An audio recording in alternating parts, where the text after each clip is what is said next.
Dans le contexte de la transition énergétique, la France prévoit d'installer d'ici 2028 35 à 44 gigawatts, ce qui constitue une augmentation de puissance de 20 à 30 gigawatts par rapport à la situation aujourd'hui en 2022. Alors il faut savoir qu'en photovoltaïque, la ressource solaire elle est directement liée à l'emprise qu'on a au sol. Et donc du coup ces 20 à 30 gigawatts, il faut trouver beaucoup d'espace pour pouvoir les installer. Le solaire flottant, il apporte une solution qui est qu'en France, on a beaucoup de plans d'eau et de lacs qui sont disponibles et qui constituent des espaces qui peuvent être équipés pour de la production photovoltaïque.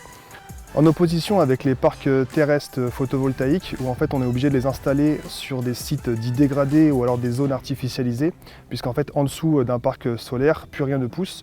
Avec le solaire flottant, on va pouvoir utiliser des espaces qui sont soit naturels, soit artificiels, et on va pouvoir les utiliser sans les dégrader. Donc par exemple dans le cas de lac artificiel, on peut poser des panneaux solaires donc, sur la surface de l'eau pour produire de l'électricité et on ne va pas dégrader l'écosystème qui est en dessous.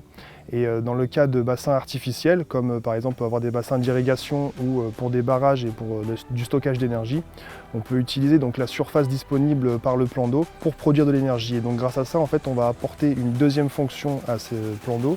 Et donc le but, c'est vraiment de valoriser les plans d'eau et de valoriser les surfaces des lacs en France. Les autres avantages qu'on peut avoir avec le solaire flottant par rapport au solaire terrestre, c'est qu'on a une interaction entre les panneaux solaires et le plan d'eau. Les panneaux solaires, en absorbant le rayonnement solaire, ils vont permettre d'empêcher le lac de monter en température et ils vont notamment pouvoir réduire l'évaporation. Donc ça va permettre d'avoir des lacs où il y a moins de cyanobactéries et c'est évidemment très intéressant quand on est sur des lacs d'irrigation, donc qui vont servir à irriguer des champs et des cultures.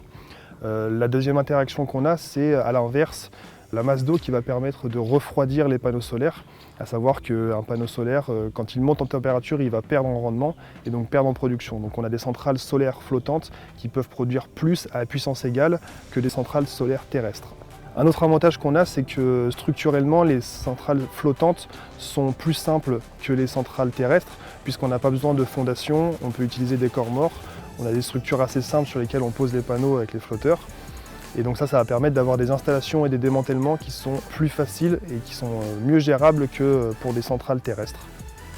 Dernier avantage qu'on a avec le solaire flottant, c'est qu'on a pas mal de perspectives de développement de la technologie, puisqu'en fait il y a des technologies qu'on ne développe pas sur des parcs terrestres, puisqu'en fait ça devient très compliqué. Et là c'est plus facile avec du solaire flottant.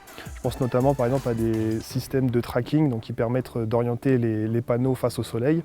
On peut également éventuellement envisager des systèmes de nettoyage des panneaux, des systèmes de refroidissement avec l'eau qui est présente. Et donc voilà, tout ça c'est des technologies qui sont plus faciles à mettre en œuvre quand on est sur du solaire flottant que quand on est sur du solaire terrestre. Les principales contraintes qu'on a quand on développe un projet donc, de solaire flottant, premièrement ça va être les contraintes mécaniques. Donc le but ça va être de sécuriser une plateforme qui va pouvoir se déplacer dans les 3 dimensions. Donc du haut en bas à cause de la variation du niveau de l'eau et de droite à gauche avec notamment le déport qui est créé à cause du vent. Donc pour ça on utilise des corps morts qu'on met dans l'eau et qui vont venir sécuriser la position de la plateforme. Deuxième contrainte qu'on a sur les solaires flottants, ça va être au moment de la mise à l'eau où il va falloir en fait bien anticiper cette étape en amont puisque c'est des étapes qui peuvent être assez complexes quand on met à l'eau des plateformes et donc de pouvoir gérer en fait les différents radeaux sur l'eau. Et ensuite à la fin les contraintes ça va être de garder et de préserver la santé des plans d'eau. Donc ça premièrement on utilise uniquement des matériaux qui vont être inoffensifs avec l'écosystème, donc notamment des plastiques de qualité alimentaire. Et enfin on va essayer de concevoir des structures de plateforme qui sont assez aériennes de manière à laisser passer la lumière afin que le plan d'eau ne soit pas complètement obstrué et que la vie puisse encore se développer en dessous. Donc les plans d'eau en France, ça représente à peu près entre 10 et 22 gigawatts de potentiel solaire. Donc ça peut être une solution viable et une solution assez intéressante pour du coup passer le cap de la transition énergétique sans avoir à forcément artificialiser les sols et sans empiéter sur les espaces naturels.